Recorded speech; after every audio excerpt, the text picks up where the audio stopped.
बिस्मिल्लाहिर्रहमानिर्रहीम, अस्सलाम वालेकुम। Welcome to my YouTube channel maths with Afshan. Students, हम कर रहे थे एक्सरसाइज 7.1 के क्वेश्चन नंबर 1 से क्वेश्चन नंबर 3 तक इनकी वीडियो मैं अपने चैनल पे अपलोड कर चुकी हूँ। प्रीवियस तमाम सिलेबस क्लास 9th का, नेशनल बुक फाउंडेशन का इस मेरे चैनल पे अपलोड है।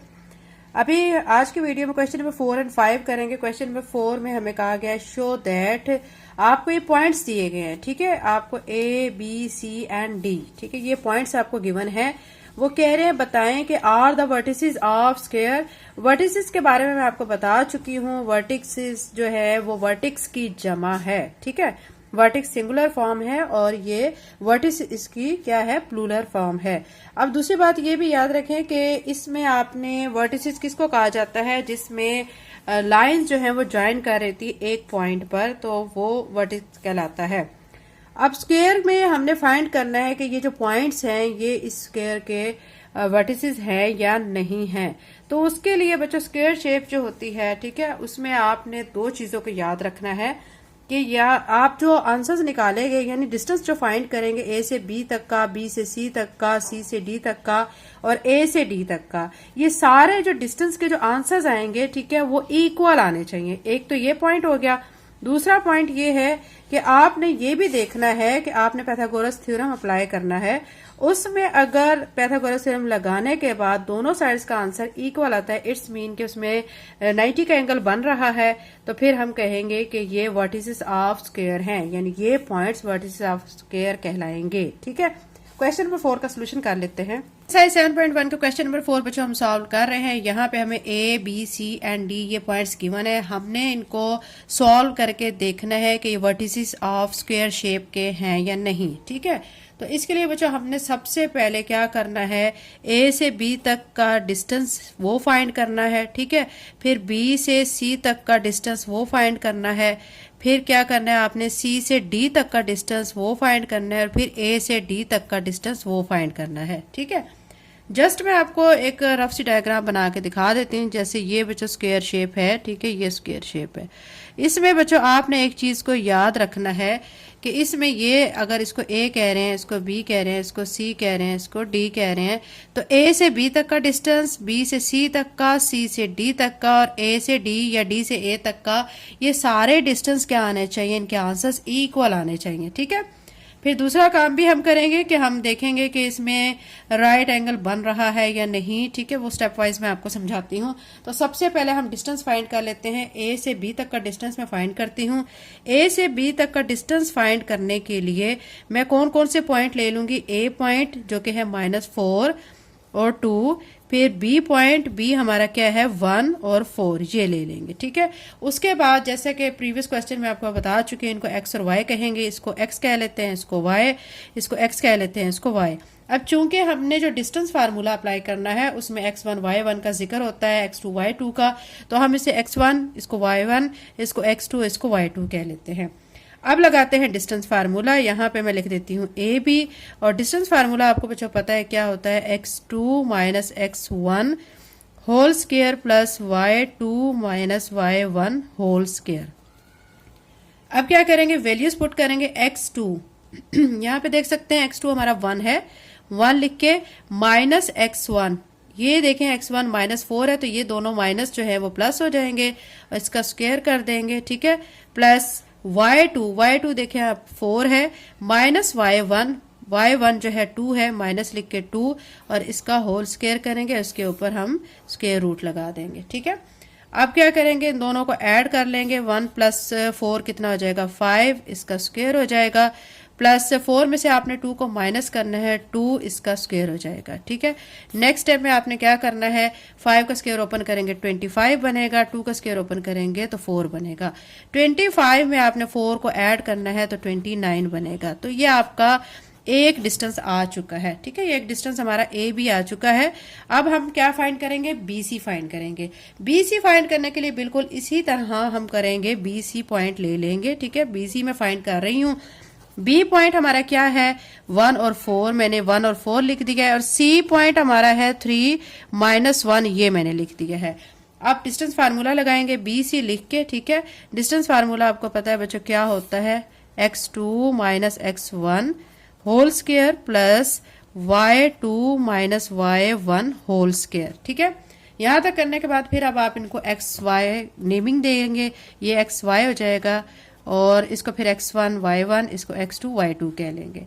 अब इसमें क्या करेंगे, वैल्यूज को पुट करेंगे बी सी लिख के, यहाँ पे x2 की वैल्यू क्या गिवन है 3 लिख के माइनस x1 तो 1 है, -1 लिख के इसका स्क्वायर कर देंगे, प्लस y2 क्या है हमारा -1 है, माइनस y1 तो -4 लिख के इसका स्क्वायर कर देंगे। ठीक है, अब देखें बच्चों यहाँ पे B C as it is रहेगा और 3 में से 1 को माइनस किया तो हमारा 2 आ जाएगा, उसका स्क्वायर आ जाएगा, प्लस -1 और -4 दो माइनस की टर्म्स है, इन दोनों को ऐड कर लेंगे तो ये -5 बनेगा, इसका होल स्क्वायर कर लेंगे। ठीक है, यहाँ तक क्लियर हो गया। अब क्या करेंगे, 2 का स्क्वायर ओपन करेंगे, मतलब 2 को 2 से मल्टीप्लाई करेंगे 4 आ जाएगा, -5 को -5 से जब मल्टीप्लाई करेंगे तो क्या आ जाएगा 25 आ जाएगा, और उसके ऊपर स्क्वायर रूट। ठीक है, तो अब 4 में आपने 25 को ऐड करना है तो क्या बनेगा 29, और ये हमारा क्या आ चुका है, दूसरा आंसर आ चुका है। ठीक है, ए बी बच्चों हमने फाइंड कर लिया है, बी सी फाइंड कर लिया है, अब हम सी डी फाइंड करेंगे, मतलब सी से डी तक का डिस्टेंस फाइंड करेंगे। तो उसके लिए सी पॉइंट 3 -1 में लिख चुकी हूँ, और डी पॉइंट हमारे क्या क्या है -2 -3, तो यहाँ पे लिख लेते हैं -3।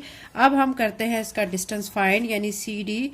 तो सी डी लिख के अब आपने क्या करना है, डिस्टेंस फार्मूला अप्लाई करना है, जो कि x2 - x1 whole square plus y2 - y1 whole square है। ठीक है, इसको x1 कह लेंगे, इसको y1 कह लेंगे, इसको x2 कह लेंगे और इसको y2 कह लेंगे। अब वैल्यूज पुट करेंगे इसमें।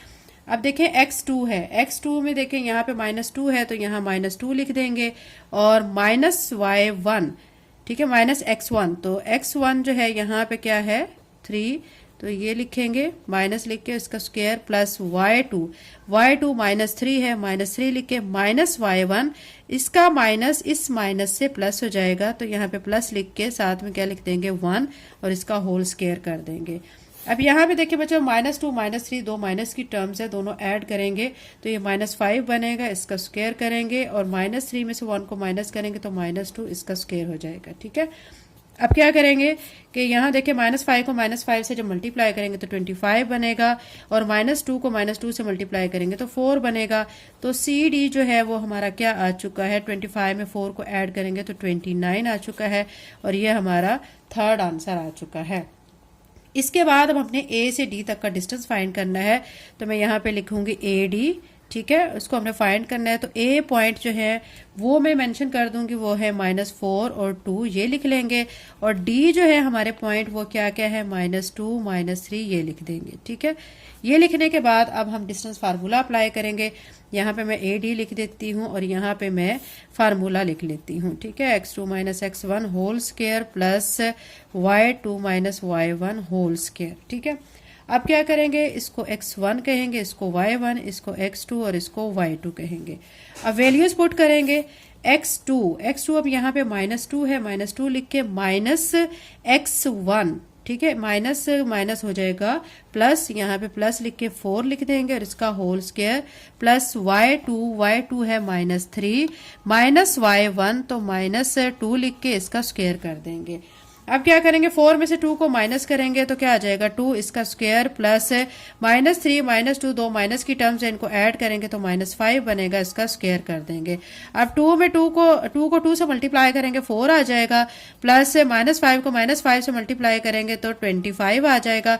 4 में आपने 25 को ऐड करना है तो क्या बनेगा 29, तो ए डी हमारा क्या आ चुका है 29, ये हमारा 4 आंसर आ चुका है। आप देख सकते हैं बच्चों कि जो हमने ए से बी तक का डिस्टेंस फाइंड किया था उसका आंसर भी हमारा √29 था, बी से सी तक का भी √29 था, सी से डी तक का भी √29 था, और ए से डी तक का भी 29 था स्क्वायर रूट में। ठीक है, ये एक चीज तो क्लियर हो चुकी है कि चारों साइड्स के जो आंसर्स है हमारे इक्वल आए हैं, तो इसका मतलब कि स्क्वायर जो शेप है उसकी जो तमाम साइड्स की लेंथ जो है वो इक्वल है। एक तो ये बात कंफर्म हो गई है। दूसरी बात, हमने पाइथागोरस थ्योरम को अप्लाई करना है और उसमें देखना है कि अगर दोनों साइड्स का आंसर इक्वल आता है तो फिर हम कह सकेंगे कि यहाँ पे राइट एंगल भी बनता है। ठीक है, अब उसके लिए अब हम क्या करेंगे, अब एक चीज बच्चों क्लियर हो चुकी है कि हमारी इस स्क्वायर शेप की जो हमने डिस्टेंस फाइंड किए हैं, चारों साइड्स के जो आंसर्स हैं हमारे वो क्या आए हैं, इक्वल आए हैं। मतलब ये कि जो चारों साइड्स हैं स्क्वायर शेप की उनकी जो लेंथ है वो इक्वल है। ठीक है, ये चीज तो क्लियर हो गई। दूसरा अब हमने ये क्लियर करना है कि इस पे जो पैथागोरस थ्योरम लगा के हमने इसको चेक करना है कि इसमें अगर हमारा दोनों साइड्स का आंसर अगर इक्वल आ जाता है तो हम कह सकेंगे कि यहाँ पे राइट एंगल बनता है। ठीक है, अब आपको बच्चों ये तो पता है कि जो स्क्वायर शेप मैं आपको बता चुकी हूँ, एक ऐसी शेप जिसमें चारों साइड्स जो है वो इक्वल होती हैं। ठीक है, मतलब ये मैं बना लेती हूँ। अब आपने इस पे पैथागोरस थ्योरम अप्लाई करना है। आप सोच रहे होंगे इसको कैसे इस पे पैथागोरस थ्योरम को अप्लाई करेंगे, तो यहां से इसको हम इसका डायगोनली यहां पे एक ड्रॉ कर लेते हैं डायगोनल। अब देखें इसको, यह एक ट्राइंगल बन चुकी है, ये ट्राइंगल बन चुकी है। अब इस ट्रायंगल में देखिए ये चीज जो है वो क्या कहलाएगी, हाइपोटेन्यूज कहलाएगी, ये परपेंडिकुलर कहलाएगा और ये क्या कहलाएगी, ये वाली चीज इसकी बेस कहलाएगी। ठीक है, अब हम यहाँ पे क्या करेंगे, hypotenuse square is equal to क्या होता है, base square plus perpendicular square. अब यहाँ पे हम इसमें किस तरह लेंगे, इसको ए बी सी की कैटेगरी में लेंगे। ठीक है, तो उसके लिए हमें जो है यहां से यहां तक का डिस्टेंस हमें फाइंड करना है। देखिए जिस तरह इसको ए कह लेते हैं, इसको बी कह लेते हैं, इसको सी कह लेते हैं। अब हमारे पास ए और बी का डिस्टेंस तो हम फाइंड कर चुके हैं पहले ही, बी से सी तक का भी कर चुके हैं, लेकिन अभी तक जो हमने 4 डिस्टेंस फाइंड किए हैं उनमें ए सी नहीं है। तो हमें सबसे पहले ए सी को फाइंड करना होगा और उसके बाद पैथागोरस थ्योरम अप्लाई करना होगा। तो सबसे पहले अब हम ए सी जो डिस्टेंस है वो फाइंड कर लेते हैं। तो यहाँ पे आप लिखेंगे ए सी, ये आपने फाइंड करना है। तो ए पॉइंट जो है वो लेंगे, ए पॉइंट हमारे पास क्या क्या है, -4 और 2, और फिर आपने सी जो पॉइंट है वो आपने लेने हैं। ठीक है, सी पॉइंट कौन कौन से हैं वो आप लिखेंगे 3 और -1, ये पॉइंट्स हमने ले लिए हैं। अब हम इस पे डिस्टेंस फार्मूला अप्लाई करेंगे, इसको x1 इसको y1 कह लेंगे, इसको x2 कह लेंगे, इसको y2 कह लेंगे। डिस्टेंस फार्मूला अप्लाई करके अभी हम इसका डिस्टेंस फाइंड करेंगे। यहाँ पे फार्मूला लिखेंगे x2 minus x1 whole square plus y2 minus y1 whole square. अब वैल्यूज पुट कर देंगे। x2 अब हमारा यहाँ पे क्या है 3, तो यहाँ पे 3 लिख के माइनस x1। ठीक है, माइनस x1 अब आपने यहाँ पे क्या लिखना है, देख सकते हैं माइनस x1 हमारे पास -4 है, तो ये दोनों माइनस क्या हो जाएंगे प्लस, यहाँ पे 4 लिख के इसका क्या करेंगे स्क्वायर, प्लस y2 -1 है, माइनस y1 -2 लिखेंगे, इसका स्क्वायर कर देंगे। अब 3 में 4 को ऐड करेंगे तो क्या आ जाएगा 7, इसका स्क्वायर, प्लस -1 और -2 दोनों ऐड होके -3, इसका स्क्वायर आ जाएगा। अब 7 को 7 से मल्टीप्लाई करेंगे 49 आ जाएगा, और -3 को -3 से मल्टीप्लाई करेंगे तो आपका आंसर 9 आ जाएगा। अब क्या करेंगे, दोनों को ऐड कर लेंगे। 49 में आप जब 9 को ऐड करेंगे, ठीक है, तो आपका आंसर आएगा 58। यहां से हम क्या फाइंड कर चुके हैं, AC फाइंड कर चुके हैं। अब AC जो फाइंड हो चुका है, अब हम पैथागोरस थ्योरम लगाएंगे। ठीक है, पैथागोरस हमारे पास थ्योरम क्या होता है उसमें मैं आपको बता चुकी हूँ, hypotenuse square is equal to base square is plus perpendicular square. ठीक है, ये हमारे पास क्या होता है, पैथागोरस थ्योरम होता है। अब हमने हाइपोटेन्यूज जो है वो क्या कंसीडर किया हुआ है, AC, इसका स्क्वायर, बेस हमारी क्या है AB, इसका स्क्वायर, प्लस BC, इसका स्क्वायर, ये लिख देंगे। ठीक है, अब AC जो है अभी अभी मैंने फाइंड किया है 58 स्क्वायर रूट में है, ये लिख के इसका स्क्वायर करेंगे। AB में पहले ही फाइंड कर चुकी हूँ, तो वो आपको पता है क्या था हमारा स्क्वायर रूट ऑफ 29, इसका स्क्वायर, और यहाँ पे BC ये भी फाइंड कर चुके हैं हम, क्या था स्क्वायर रूट ऑफ 29, इसका स्क्वायर कर देंगे। ठीक है, अब आप देखें ये स्क्वायर रूट से कट जाएगा, यहाँ पे आ जाएगा 58, ये स्क्वायर रूट से कटा, यहाँ पे भी स्क्वायर रूट से कटा, यहाँ पे रह गया 29 और यहाँ पे भी 29।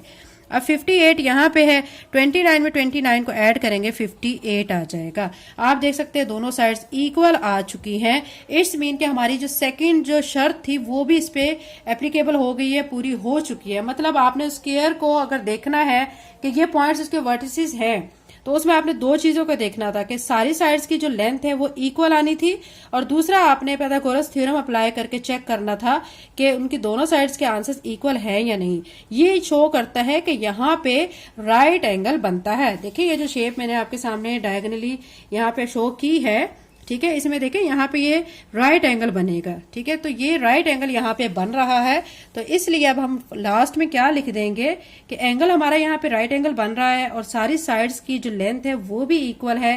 तो ये जो पॉइंट्स हमें गिवन है तो ये क्या कहलाएंगे, वर्टिसेस ऑफ स्क्वायर कहलाएंगे। ठीक है, फाइनल में आप यहाँ पे लिखेंगे एंगल इज right angle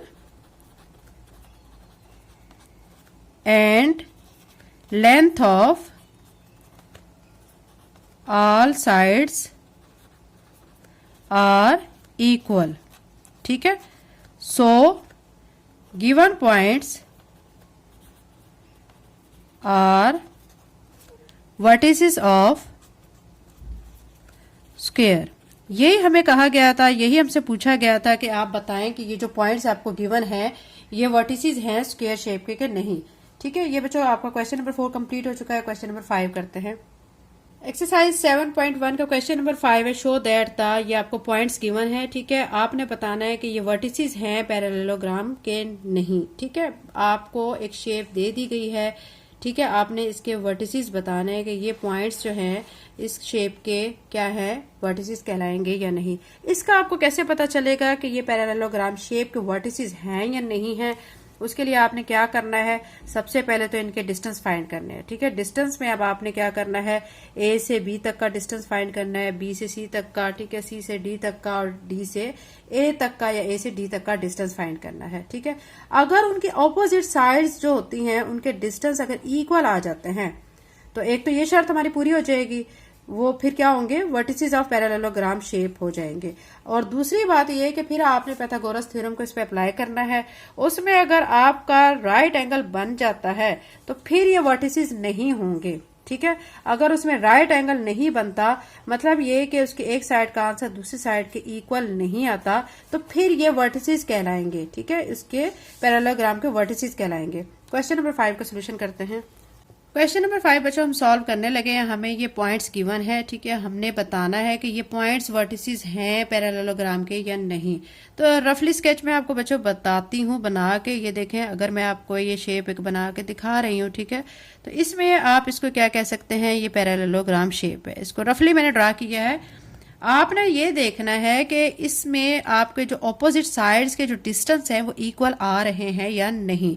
अब ऑपोजिट साइड्स कौन सी हैं, ये वाली इस साइड के ऑपोजिट है, ये वाली साइड इस साइड के ऑपोजिट है. ठीक है, अगर मैं इसको ए कह लेती हूँ, इसको बी कह लेती हूँ, इसको सी कह लेती हूँ, इसको डी कह लेती हूँ, तो आपने क्या करना है, ए बी का जो डिस्टेंस फाइंड करना है वो आंसर आपका सी डी के जो डिस्टेंस है उसके इक्वल होना चाहिए. ठीक है, एक तो ये, फिर आप बी सी का जो डिस्टेंस फाइंड करेंगे, यानी बी से सी तक का जो डिस्टेंस फाइंड करेंगे वो आपका ए डी के इक्वल होना चाहिए. ठीक है, तो ये आपकी चीज हो गई. एक तो ये क्लियर आपने कर लेना है. उसके बाद दूसरा फिर मैं आपको बताऊंगी कि फिर आपने पाइथागोरस थ्योरम भी इस पे अप्लाई करना है और कैसे करना है वो स्टेप वाइज मैं आपको साथ साथ समझाती हूँ. अभी हम क्या करेंगे, अभी हम इसके पॉइंट्स के जो डिस्टेंस है वो फाइंड करेंगे. मतलब ए बी जो हम फाइंड करेंगे, ठीक है, उसका आंसर आपका किसके इक्वल होना चाहिए, ए बी का आंसर हमारा जो है वो इक्वल होना चाहिए सी डी के. ये देखें, ये ए बी है और ये सी डी है, तो ये हमारा आंसर होना चाहिए सी डी के. ये हम ए बी और सी डी फाइंड करेंगे. उसके बाद हमने क्या फाइंड करना है, ए डी फाइंड करना है.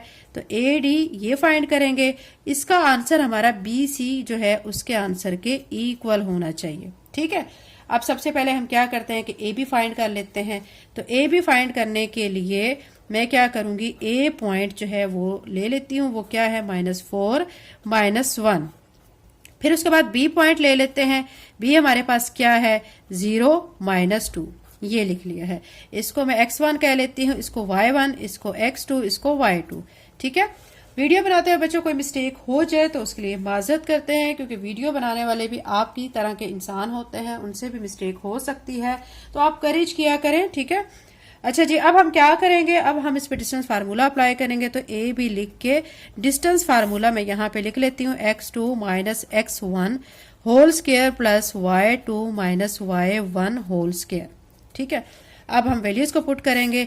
x2 हमारा यहाँ पे आप देख सकते हैं क्या है, वो 0 है. ठीक है, प्लस हम क्या करेंगे, देखें -x1 है, क्योंकि यहाँ पे जो माइनस है, इस जो हमारी वैल्यू है ना x1 की वैल्यू, उसके साथ क्या हो जाएगा, वो प्लस हो जाएगा. ठीक है, अब x2 तो हो गया 0, -x1 माइनस माइनस हो जाएगा प्लस, तो यहाँ पे सिंपल 4 आ जाएगा. और यहाँ पे मैं स्क्वायर कर दूंगी y2 -2 है, -y1, इसका माइनस दूसरे माइनस से हो जाएगा प्लस, तो ये 1 आ जाएगा, इसका हम स्क्वायर लिख देंगे. ठीक है, अब 0 में आपने 4 को ऐड करना है तो 4 बनेगा इसका स्क्वायर, प्लस -2 में से 1 को जब आप माइनस करेंगे तो आपके पास क्या आ जाएगा, -1 इसका स्क्वायर कर देंगे। ठीक है, उसके बाद देखें 4 का स्क्वायर जब ओपन करेंगे 4 को 4 से मल्टीप्लाई करेंगे 16, प्लस -1 को -1 से मल्टीप्लाई करेंगे तो 1 आ जाएगा, 16 में 1 को ऐड करेंगे तो 17 आ जाएगा। ये हमारा ए बी का आंसर आ चुका है, यानी ए से बी तक का डिस्टेंस आ चुका है। अब दूसरा इसका ऑपोजिट डिस्टेंस जो है वो सी से डी तक का वो फाइंड कर लेते हैं। तो सी डी लिख के, ठीक है, अब सी पॉइंट जो है वो हमारा 6 और 1 है वो लिखेंगे, और डी जो है वो हमारा क्या है 2 और 2 है, ये लिख लेते हैं। ठीक है, फार्मूला अप्लाई करते हैं, डिस्टेंस फार्मूला सी डी लिख के यहाँ पे लिख देंगे x2 minus x1 whole square plus y2 minus y1 whole square. ठीक है, इसको x1 y1, इसको x2, इसको y2 कह लेते हैं। अब वैल्यूज पुट कर लेते हैं। x2, अब x2 आप यहाँ पे देखें 2 है, माइनस x1, माइनस लिख के साथ में ये 6 लिख देंगे, इसका स्क्वायर कर देंगे, प्लस y2 हमारा 2 है, माइनस y1, तो y1 हमारा 1 है, इसका स्क्वायर कर देंगे। ठीक है, अब क्या करेंगे कि यहां से देखें बच्चों के, आप देख सकते हैं 6 में से जब 2 को माइनस करेंगे तो क्या आ जाएगा 4, साथ माइनस का साइन, इसका स्क्वायर, प्लस 2 में से 1 को माइनस किया 1, इसका स्क्वायर हो जाएगा। ठीक है, अब -4 को -4 से जब मल्टीप्लाई करेंगे 16, और 1 को 1 से मल्टीप्लाई करेंगे 1 आ जाएगा, 16 में 1 को ऐड करेंगे तो क्या आ जाएगा 17। ठीक है, अब ये देख सकते हैं बच्चों कि हमारा जो है जो आंसर आया हुआ है, ठीक है, ए से बी तक डिस्टेंस का वो क्या आया हुआ है स्क्वायर रूट ऑफ 17, और अब हमने जो फाइंड किया है सी से डी तक का डिस्टेंस वो भी हमारा क्या आ चुका है स्क्वायर रूट ऑफ 17। ठीक है, अभी ये दो डिस्टेंस हमने फाइंड किए हैं, दोनों के आंसर्स, यानी ये जो ऑपोजिट साइड थी ये वाली हमारी क्या आ चुकी है, इक्वल इनके आ चुके हैं। अब ये वाले ऑपोजिट साइड्स है, अब इनके भी हम इसी तरह डिस्टेंस फाइंड करके देखते हैं इक्वल आते हैं या नहीं। अब बच्चों हम ए डी जो है वो फाइंड करेंगे। ए डी डिस्टेंस फाइंड करने के लिए हमें ए और डी पॉइंट चाहिए होंगे, तो ए पॉइंट में यहाँ पे लिख लेती हूँ क्या है -4 -1। ठीक है, और डी जो है वो क्या है, वो हमें गिवन है 2 और 2। ठीक है, ये लिख लिया है। अब इसको x1, इसको y1, इसको x2, इसको y2 कह लेते हैं। डिस्टेंस फार्मूला अप्लाई करेंगे, ए डी लिख के फार्मूला अप्लाई कर देते हैं, x2 minus x1 whole square plus y2 minus y1 whole square. अब क्या करेंगे, वैल्यूज को पुट कर देंगे, ए डी लिख के। अब x2 की वैल्यू जो है वो क्या है 2, माइनस x1, माइनस माइनस हो जाएगा प्लस, यहाँ पे 4 हो जाएगा, प्लस 4 इसका स्क्वायर, प्लस y2 जो है 2 minus y1, minus minus plus ये 1 हो जाएगा। ठीक है, इसका होल स्क्वायर। अब 2 में 4 को ऐड करेंगे 6, इसका स्क्वायर हो जाएगा, 2 में 1 को ऐड करेंगे 3, इसका स्क्वायर हो जाएगा। अब 6 को 6 से मल्टीप्लाई करेंगे 36, प्लस 3 को 3 से मल्टीप्लाई करेंगे 9 हो जाएगा।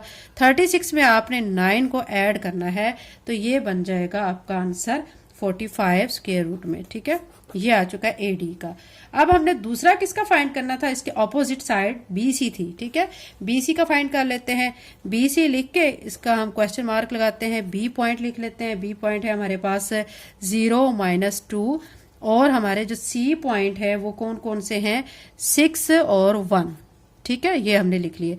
इसको x1, इसको y1, इसको x2 और इसको y2 कह लेते हैं। डिस्टेंस फार्मूला अप्लाई कर लेते हैं, यहाँ पे लिख लेते हैं distance formula x2 minus x1 whole square plus y2 minus y1 whole square. अब वैल्यूज डाल लेते हैं इसमें, बी सी लिख के x2 की जो वैल्यू है वो क्या है 6 माइनस x1 की वैल्यू 0 है, इसका स्क्वायर, प्लस y2 की वैल्यू है 1 माइनस y1 की वैल्यू है -2, तो माइनस माइनस हो जाएगा प्लस, और इसका स्क्वायर कर लेंगे। ठीक है, अब बी सी लिख के 6 में से आपने 0 को माइनस करना है तो 6 आ जाएगा, इसका स्क्वायर, प्लस 2 में 1 को ऐड करेंगे 3, इसका स्क्वायर आ जाएगा। आप देख सकते हैं 6 को जब हम 6 से मल्टीप्लाई करेंगे 36 आ जाएगा, 3 को 3 से करेंगे 9 आ जाएगा। तो 36 में आपने 9 को ऐड करना है तो क्या आ जाएगा 45। आप देख सकते हैं हमारा जो दोनों ऑपोजिट साइड्स के आंसर्स है ना वो इक्वल आ गए हैं। ए डी का 45 था, ठीक है, स्क्वायर रूट में, और यहाँ पे बी सी का भी क्या आ गया 45 आ गया स्क्वायर रूट में। हमारे पास 4 साइड्स थी, ऑपोजिट ऑपोजिट 2 साइड्स थी। ठीक है, तो दोनों साइड्स के हमारे आंसर्स इक्वल आ गए। ये कंडीशन तो हमारी पूरी हो गई है। अब हमने ये भी देखना है कि इसमें राइट एंगल बनता है या नहीं, ठीक है। अगर एंगल बन जाता है तो ये उसके वर्टिसेस नहीं होंगे, और अगर नहीं बनता है तो फिर ये वर्टिसेस उसके कहलाएंगे, ठीक है, पैरेललोग्राम शेप के वर्टिसेस कहलाएंगे, ठीक है। अब हम क्या करेंगे, उसके लिए आपको बच्चों मैं बता दूं कि जो पैरेललोग्राम शेप होती है तो उसमें मैं जस्ट आपको रफ में आपको बताया था, ठीक है। ये देखें, आपको ऐसे जस्ट मैं आपको रफ में वर्क करके दिखा देती हूँ, ये शेप है, ठीक है। इसमें अब हमने इसका क्या करना है, इस पे हमने पाइथागोरस थ्योरम अप्लाई करना है। उसके लिए हमें हाइपोटेन्यूज चाहिए होता है, तो हम क्या करेंगे, डायगोनली इसको यहाँ से डायगोनल ड्रा कर देते हैं, ठीक है। अब ये चीज जो है ना, अब यहाँ से आप देखें ना तो ये एक ट्राइंगल बन जाएगी यहाँ से, तो इसको जो ड्रा किया है हमने डायगोनल, तो ये कहलाएगा हाइपोटेन्यूज, और ये क्या हो जाएगी बेस, और ये कहलाएगा परपेंडिकुलर, ठीक है। इनको ए बी और सी के नेम दे लेते हैं। अब उसके लिए बच्चों आपको एक चीज मैं पहले भी बता चुकी हूँ, क्वेश्चन नंबर 4 में भी हमने किया है। तो जो हम पाइथागोरस थ्योरम लगाते हैं वो किसके इक्वल होता है, hypotenuse square is equal to base square plus perpendicular square के। अब जो हाइपोटेन्यूज है वो किसके इक्वल हमने यहाँ पे सपोज किया, अब ये देखें ना, इसको अगर हम नेमिंग दे लेते हैं ए बी और सी, तो हम क्या कहेंगे, ए सी स्क्वायर, ठीक है, is equal to A B square plus B C square. तो अब हमें ए सी तो पहले पता होना चाहिए ना, तो उसके लिए हम पहले ए सी को फाइंड करेंगे और उसके बाद फिर पाइथागोरस थ्योरम लगाएंगे और फिर हम चेक करेंगे। तो हम पहले ए सी फाइंड कर लेते हैं। अब यहाँ पे बच्चों हम ए सी को फाइंड करेंगे। ए सी फाइंड करने के लिए हम क्या करेंगे, जो ए पॉइंट है और सी पॉइंट है हमें गिवन है, उसका क्या करेंगे, फिर उसका डिस्टेंस निकालेंगे। कैसे निकालेंगे, डिस्टेंस फार्मूला के जरिए। ए पॉइंट हमारे पास -4 और -1 है, और सी जो है वो हमारे पास क्या है, 6 और 1 है, ठीक है। इसको x1 कह लेते हैं, इसको y1, इसको x2 और इसको y2 कह लेते हैं। अब ए सी फाइंड कर लेते हैं। ए सी के लिए अब आपने क्या करना है, आपने डिस्टेंस फार्मूला अप्लाई करना है। आपको अब अच्छी तरह से याद हो गया होगा, जितनी दफ़ा मैं बोल बोल के आपको बताती हूँ आपको बहुत अच्छी तरह ये फार्मूला अब तैयार हो चुका होगा। अब वैल्यूज पुट करेंगे, ठीक है। देखें x2 हमारा 6 है, तो यहाँ पे मैं 6 लिख के माइनस x1 माइनस x1 जो हमारा -4 है, तो ये माइनस और ये माइनस दोनों हो जाएंगे प्लस, तो यहाँ पे +4 लिखेंगे इसका स्क्वायर, प्लस y2 हमारा 1 है, माइनस y1 तो माइनस माइनस हो जाएगा प्लस, ये 1 लिखेंगे इसका स्क्वायर कर देंगे। 6 में आपने 4 को ऐड करना है तो क्या बनेगा 10, इसका स्क्वायर, प्लस 1 में 1 को ऐड करेंगे 2, इसका स्क्वायर हो जाएगा। अब 10 को जब 10 से मल्टीप्लाई करेंगे 100 आ जाएगा, 2 को 2 से मल्टीप्लाई करेंगे तो 4 आ जाएगा, 100 में 4 को जब आप ऐड करेंगे तो क्या बनेगा 104। ये हमारा ए सी आ चुका है। अब ये ए सी क्यों निकाला था मैंने, पाइथागोरस थ्योरम अप्लाई करने के लिए। तो अब हम थ्योरम अप्लाई कर लेते हैं। थ्योरम के लिए आप क्या लिखेंगे, hypotenuse square is equal to base square plus perpendicular square, ठीक है। आप अब जो हाइपोटेन्यूज हमने कंसीडर किया था उसको ए सी कहा था, ए सी स्क्वायर, बेस हमारा क्या था ए बी और इसका स्क्वायर, प्लस परपेंडिकुलर हमारा क्या था बी सी, इसका स्क्वायर कर लेते हैं। अब ए सी मैंने अभी आपके सामने फाइंड किया है, 104 स्क्वायर रूट में है, तो यहाँ पे लिख लेते हैं, इसका स्क्वायर कर लेते हैं। ए बी जो हम फाइंड कर चुके हैं, क्या हमने फाइंड किया था ये बच्चों आपको पता है, हमने उसको फाइंड किया था 17 स्क्वायर रूट में और इसका स्क्वायर, प्लस बी सी हमने क्या फाइंड किया था 45, ठीक है, स्क्वायर रूट में इसका स्क्वायर कर लेते हैं। अब स्क्वायर जो है स्क्वायर रूट से कट कर दें, ठीक है। अब ये देखिए 104 रह जाएगा और यहाँ पे 17 प्लस 45 आ जाएगा, 104 एज इट इज। अब 17 में 45 को ऐड करेंगे तो 62। आप देख सकते हैं दोनों साइड्स के आंसर्स इक्वल नहीं आए हैं, ठीक है। जो हमें क्वेश्चन नंबर 4 में जो स्क्वायर था हमारे पास शेप, उसमें हमारे दोनों साइड्स के आंसर्स इक्वल आना जरूरी थे, ठीक है। लेकिन जो हमें यहाँ क्वेश्चन नंबर 5 में पैरेललोग्राम शेप दी गई है, इसमें हमें हमारे दोनों आंसर अगर आ जाते हैं इक्वल तो फिर ये वर्टिसेस नहीं गए, ठीक है। अगर इक्वल नहीं आते हैं तो फिर ये वर्टिसेस कहलाएंगे, ठीक है। तो अब यहाँ पे दोनों आंसर इक्वल नहीं आए तो इट्स मीन कि यहाँ पे राइट एंगल नहीं बन रहा है, ठीक है।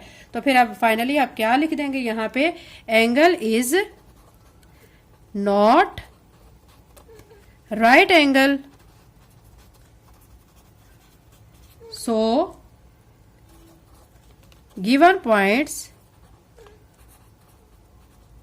are vertices of पैरेललोग्राम, ठीक है। ये बच्चों फाइनल इसका आंसर आ चुका है। ठीक है, अब एक दफा फिर से मैं क्वेश्चन नंबर 5 को आपको रिवाइज करवा देती हूँ कि इसमें आपने क्या करना था। इसमें आपको ए बी सी डी ये 4 पॉइंट्स गिवन थे। ठीक है, शेप आपको पैरेललोग्राम दी गई थी, बताया गया था, आपसे पूछा बल्कि गया था कि बताएं कि ये जो पॉइंट्स हैं इस शेप के वर्टिसेस हैं या नहीं। उसके लिए अब आपने 2 चीजें करनी है। सबसे पहले ऑपोजिट साइड्स जो हैं उनके जो डिस्टेंस है उनको देखना है, ऑपोजिट साइड्स के डिस्टेंस इक्वल आने चाहिए। दूसरा आपने ये देखना है कि आपने इस पे पाइथागोरस थ्योरम को अप्लाई करना है। अगर आपके पाइथागोरस थ्योरम अप्लाई करने पर दोनों साइड्स का आंसर इक्वल नहीं आता तो उसका मतलब ये कि इस शेप में राइट एंगल नहीं बनता, और ऐसा ही यहाँ पे हमें चाहिए। अगर पैरेललोग्राम शेप होती है तो वहां पे राइट एंगल नहीं बनता, तो इस सूरत में हमारा जो आंसर क्या हो जाएगा कि ये जो हमें पॉइंट्स गिवन थे तो ये क्या है, वर्टिसेस ऑफ पैरेललोग्राम शेप हैं। वीडियो अच्छी लगी तो चैनल को लाइक कर दें। वीडियो बनाते हुए कोई मिस्टेक हो गई है तो उसके लिए माजरत करती हूँ। चैनल को सब्सक्राइब कर लें। Thank you and Allah Hafiz.